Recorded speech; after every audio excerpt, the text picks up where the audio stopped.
In Iran, 22-year-old Mahsa Amini was thrashed and killed by the Hijab police only because her hijab was not worn properly. A little bit of her hair was showing. In India, 23-year-old Rupali had her throat cut for refusing to wear a burqa. Clearly, Rupali and Mahsa both didn't have a choice. Rupali was murdered by her husband of 3 years, Iqbal Sheikh. The family members of the victim say that Iqbal used to thrash Rupali repeatedly for her defiance. Yesterday, after a heated argument, he dragged Rupali out and stabbed her, eventually murdering her. She paid for her life for exercising her right to choose. Times Now went to Chembur and spoke to eyewitnesses and her family.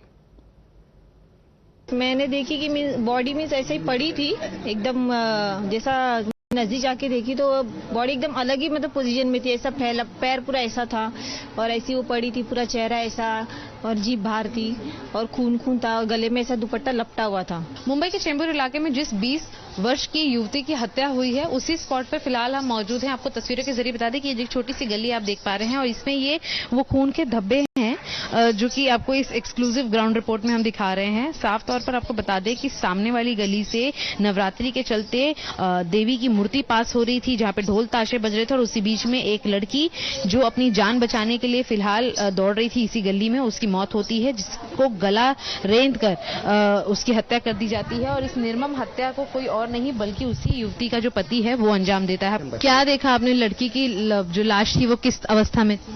गिरी पड़ी थी यहाँ पे, उसका खून, उसका blood वगैरह पूरा पड़ा हुआ था। हाँ, साफ तौर पर ये गवाही दे रहे हैं कि इन्हीं नालों से जो है वो खून के धब्बे बहते हुए आगे बढ़े हैं। हालांकि पुलिस अभी भी जांच कर रही है कि वाकई में वजह क्या है।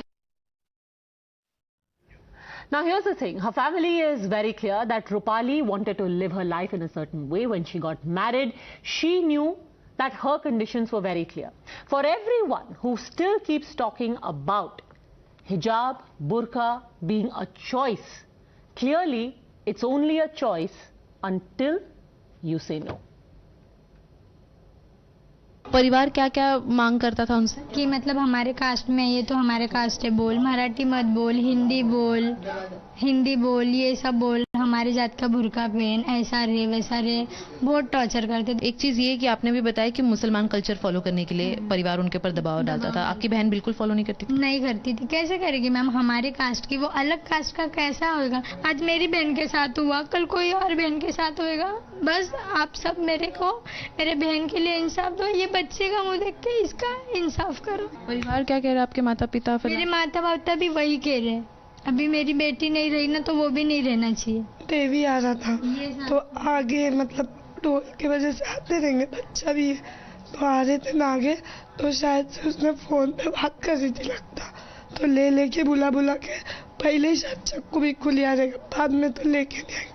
ये चॉकलेट दिलाते 5 मिनट ही हुआ और कब कैसा हो गया वो मालूम है। मैं पीछे गली में डांडिया खेल रही थी। So what is the difference between Mahsa and what happened in Mumbai? Are their conditions very, very different because one is a totalitarian state and the other is a democracy? Is what is imposed in Iran becomes choice in Mumbai? Let's find out to a voice from Iran. You're watching the News Hour at 10, debate number 2 on Times Now, Super Prime Time. In the vexed question of does a woman really have a choice with relation to a hijab, it's always the women who are speaking out the strongest and the loudest. We have with us right now activist Mariam Memarsadeghi. Thank you very much, ma'am, for speaking to us. When you see what's happening in Iran right now, more than 50 women have been killed for standing up. What do you think is the end game? Will there be a regime change or will these women, also brave as they are, largely be forgotten after a while? The end game, the goal is most definitely regime change. This is a revolution for a democratic Iran that honors equality for women and men, religious minorities, everyone in society. And women are most definitely leading the revolution. It's the result of 4 decades of trying different things and realizing, particularly in the last 10 years, realizing that this is not a regime that can be reformed. It is a totalitarian regime incapable of correcting itself. It's structurally incapable of allowing change towards democratic openings.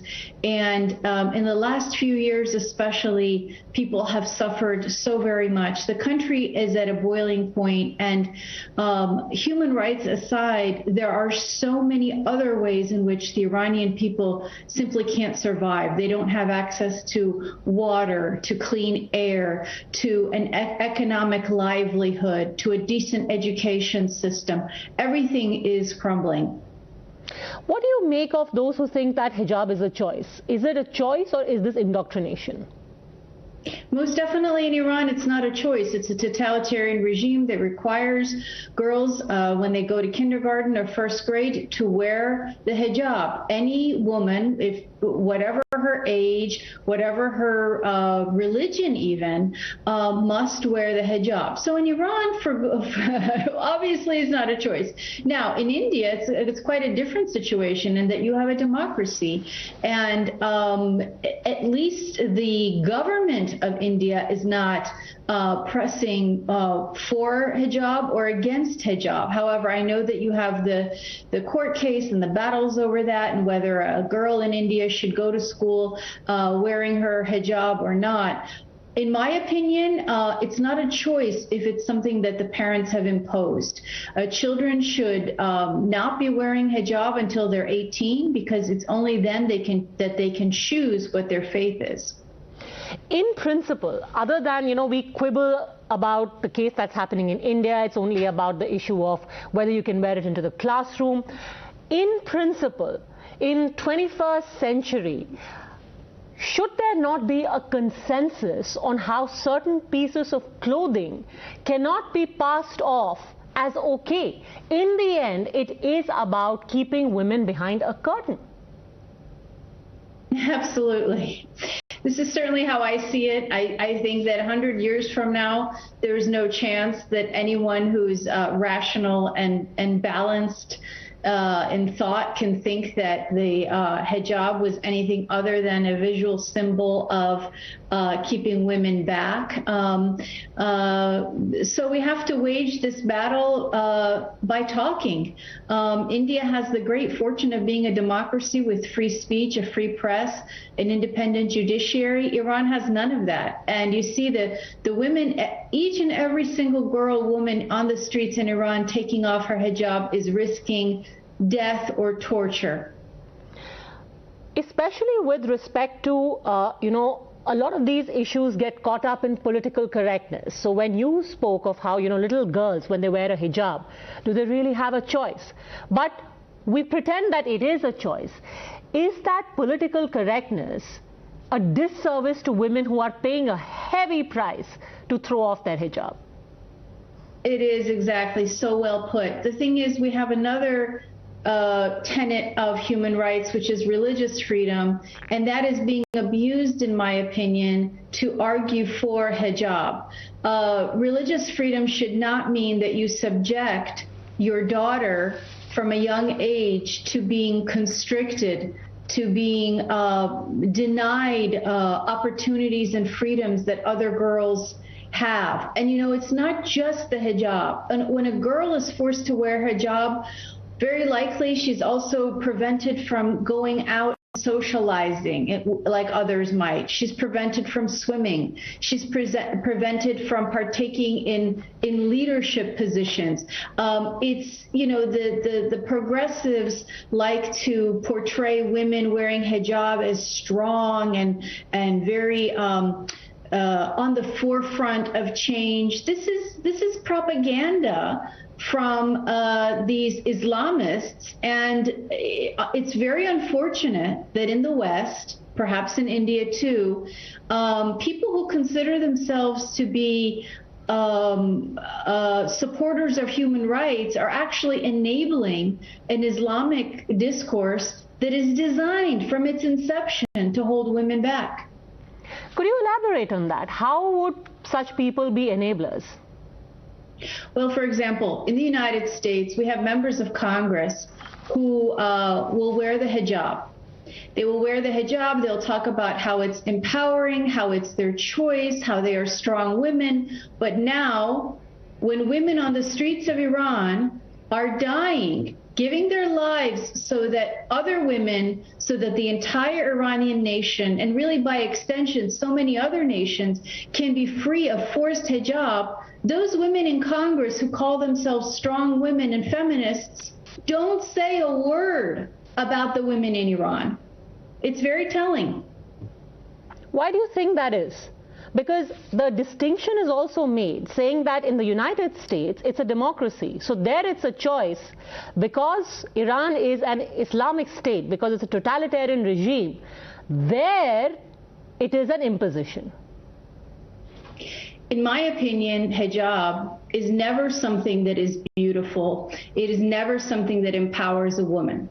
But I am willing to accept that if a woman feels for herself that it empowers her, fine, go ahead. But then when people are being killed for not wearing it, you should speak up, because you are defending your choice under the rubric of choice. So when someone else is denied choice, shouldn't you be the first in line to criticize an Islamist regime? Unfortunately, we have the opposite.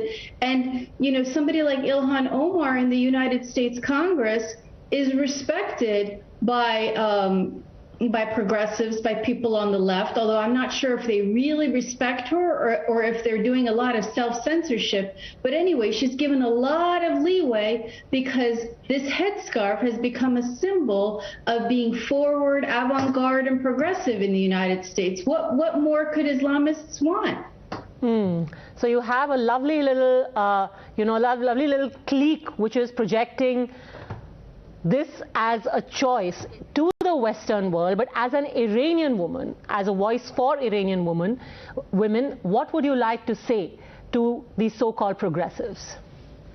I would like to say that the people of Iran right now, women and men standing very strong behind them, are waging a battle for the most basic of rights. They want a democracy. They want fundamental, universal human rights for themselves. And if they are free, when they are free, the entire Middle East region will have security, will have peace, will have a chance for economies that reward merit, that are not corrupt and controlled by an Islamist mafia state from Tehran.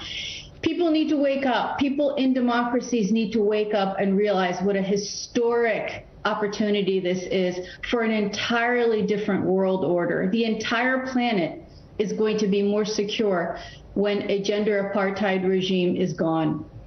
Well, you can either be on the side of what's right, what the women need, or you can be on the side of political correctness. Thank you very much, Mariam Memarsadeghi, for speaking to us. Thank you so much.